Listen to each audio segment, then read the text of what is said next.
Kolyma est une vaste région de la Fédération de Russie, isolée à l'extrême nord-est de la Sibérie, entre le fleuve Lena et le détroit de Bering. C'est une région terriblement belle et sauvage, au climat pour le moins rude avec une moyenne hivernale de -50 degrés et un record à -72 degrés en 1926. L'été, la taïga humide est le lieu de villégiature de nuées de moustiques et les changements brusques et violents de la météo ne sont pas rares.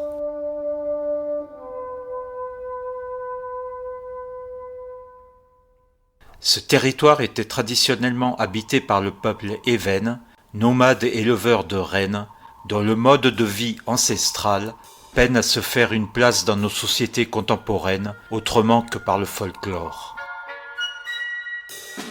En juillet 1928, une expédition géologique est envoyée par le gouvernement soviétique pour évaluer les réserves d'or de la région et, après une année de prospection, le rapport envoyé aux autorités est sans ambiguïté.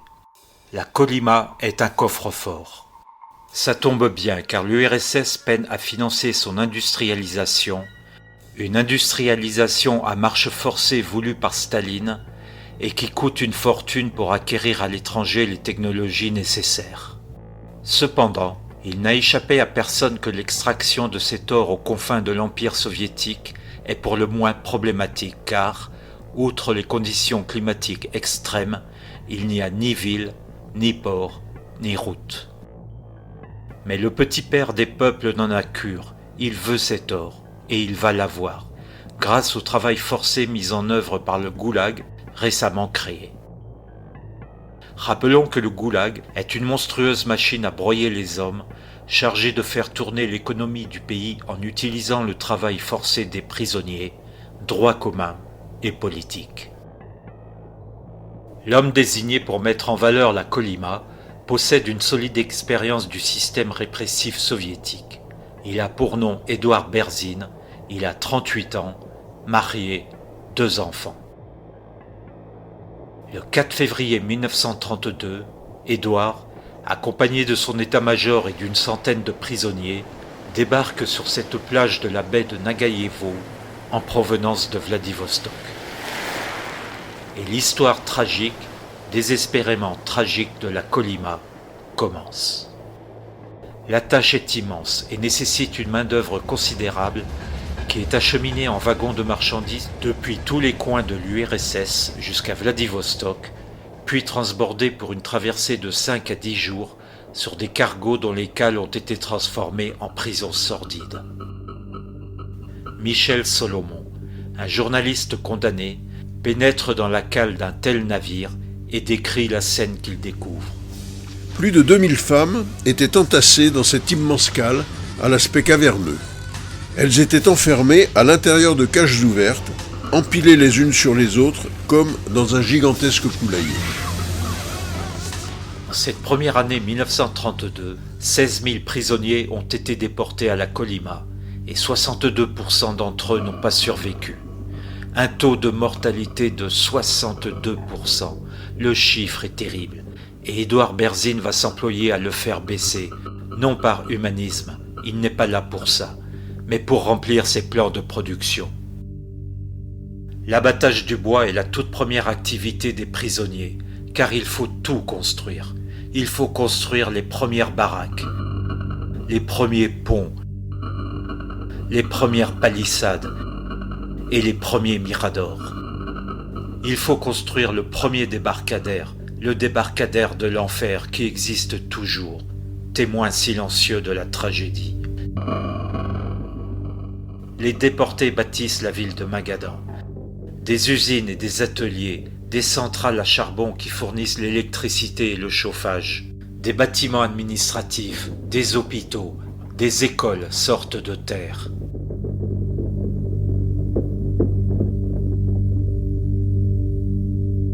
Et puis ils construisent la route de la Kolyma, car il faut bien aller chercher l'or là où il est, dans les montagnes, à des centaines de kilomètres au nord. Et pour cela, ils construisent les camps. Il y en a des dizaines, bientôt des centaines, Beaucoup d'entre eux sont toujours là, visibles à ceux qui veulent bien les chercher. Sur cette carte très partielle de la Kolyma, chaque cercle rouge représente l'emplacement d'un camp. Pas une ville, pas un village, pas un lieu-dit qui ne trouve son origine dans un camp. Les damnés de la Kolyma arrachent aux entrailles de la terre l'or tant convoité. 500 kilos la première année, puis les chiffres s'envolent et, à partir de 1937, le tonnage annuel moyen ne descend plus sous la barre des 50 tonnes. Les camps de la Kolyma fonctionnent maintenant à plein régime et leur créateur aime sillonner les routes de son royaume à bord de sa Rolls-Royce qu'il a fait venir jusqu'ici. Sa femme Elsa, dans une interview de 1965, témoigne. Tous les dimanches, une fanfare jouait et chaque bateau qui arrivait, avec de nouveaux colons, Traduisez prisonnier. était accueilli en musique. Et là où les gens peinaient, travaillaient dur sur les chantiers et les gisements, retentissait la musique. Il y avait un club, un cinéma, et au théâtre, la musique, les artistes, les costumes. On ne s'ennuyait pas. Effectivement, les plus grands artistes du pays, victimes eux aussi de la terreur stalinienne, sont sélectionnés à la descente des bateaux-prisons et se produisent au théâtre de Magadan pour la petite nomenclatura locale. Ainsi de la cantatrice Ida Vaparovskaya, qui joue le rôle de Violetta dans la Traviata de Verdi.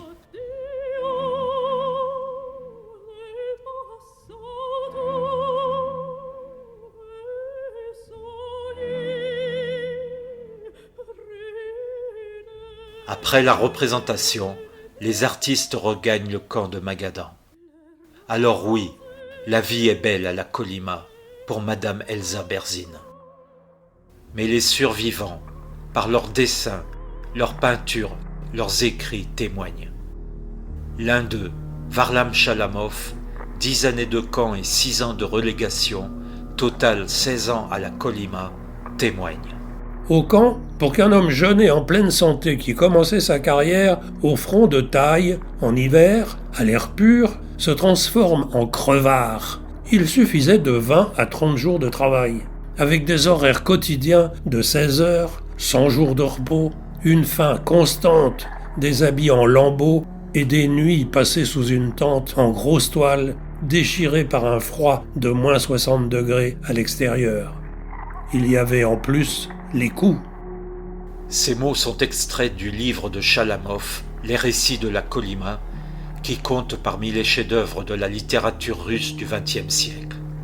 C'est un récit halluciné au pays de la mort blanche dont on ne sort pas indemne.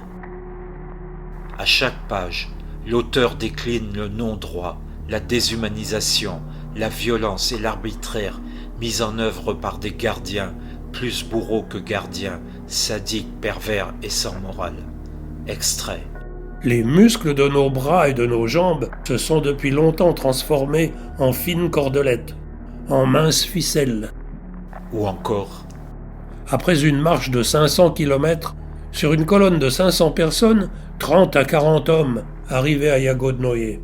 Les autres étaient tombés en cours de route, gelés, morts de faim ou fusillés.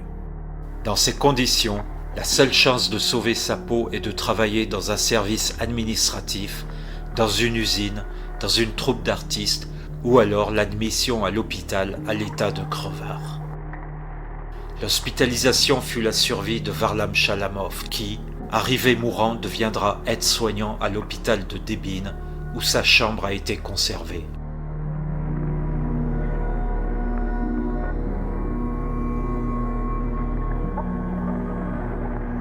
En 1938, Édouard Berzin est fusillé dans le maelstrom sanglant des purges staliniennes.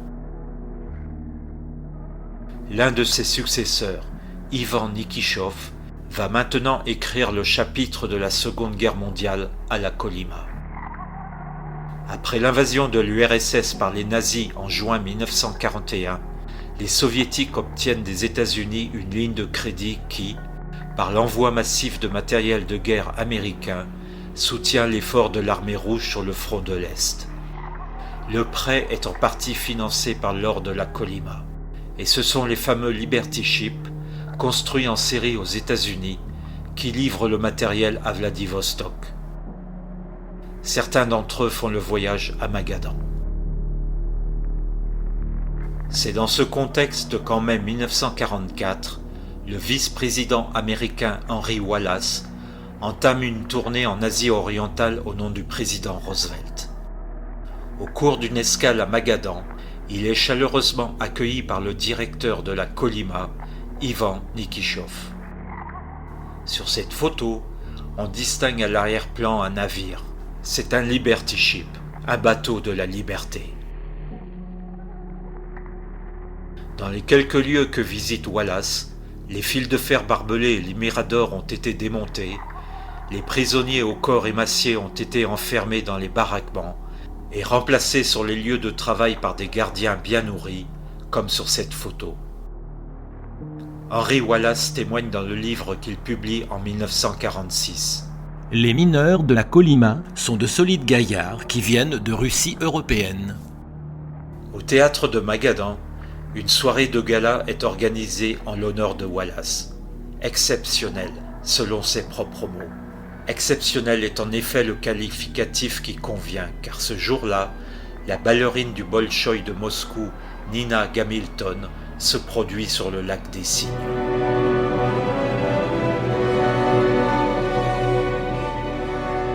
Staline disparaît le 5 mars 1953. Dans les camps, les prisonniers laissent éclater leur joie et, quelques années plus tard, le goulag est dissous tant ce modèle économique a fait preuve de son inefficacité crasse. Que devient aujourd'hui la Kolyma ?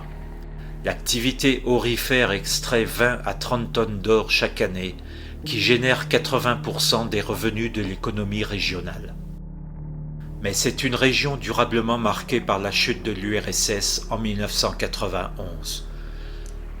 Le nouvel État fédéral russe n'avait pas les moyens de financer cette région du bout du monde. Il a donc, d'un trait de plume, d'un seul, déclaré 112 communes fermées et contraint les habitants à partir. Au fil des années, ces communes sont devenues des décors post-apocalyptiques, comme ici, à Kadikjan, dont je parcours les rues désertes dans l'ambiance irréelle d'une fin du monde.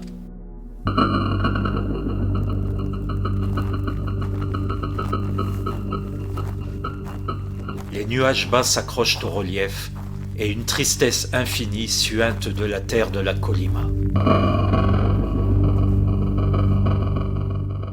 La route serpente à travers les vallées aurifères où tant de vies ont été piétinées. Elle franchit des cols et des ponts, elle traverse des villes et des villages vides, en vrac au bord de la route.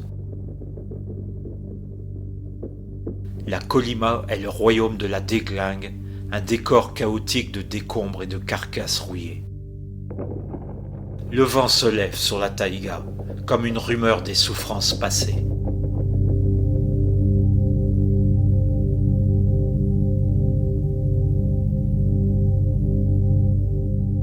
Le monument dédié aux victimes des camps de la Kolyma domine la ville de Magadan, depuis l'emplacement du camp de transit que les prisonniers rejoignaient dans l'attente de leur affectation. Magadan, capitale de la Kolyma, 95 000 habitants. De grandes avenues quadrillent la ville qui exhibe cette architecture pompeuse et orgueilleuse chère à Staline.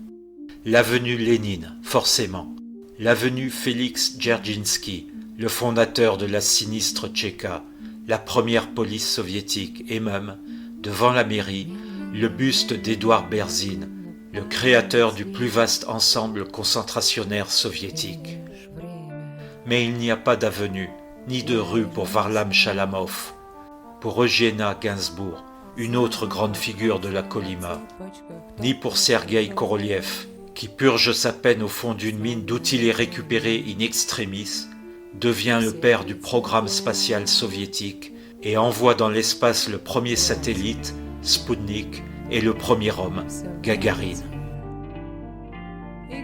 Les autorités inaugurent aujourd'hui un monument dédié à la route de la Kolyma et un grand concert est offert ce soir à la population.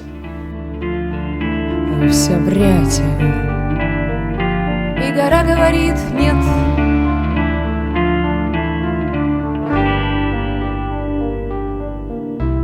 Медленно, медленно, медленно падаю я. Je traverse la ville de part en part jusqu'au rivage de la baie de Nagayevu, autrement dit l'océan Pacifique. Un kitesurf passe devant ce qu'il reste du débarcadère de l'enfer. Rien ici ne rappelle l'histoire tragique du lieu. Ainsi va la Russie. Пряча.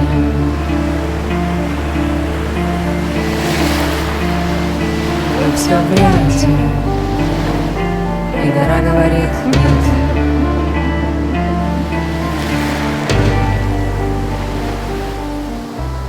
Пряча.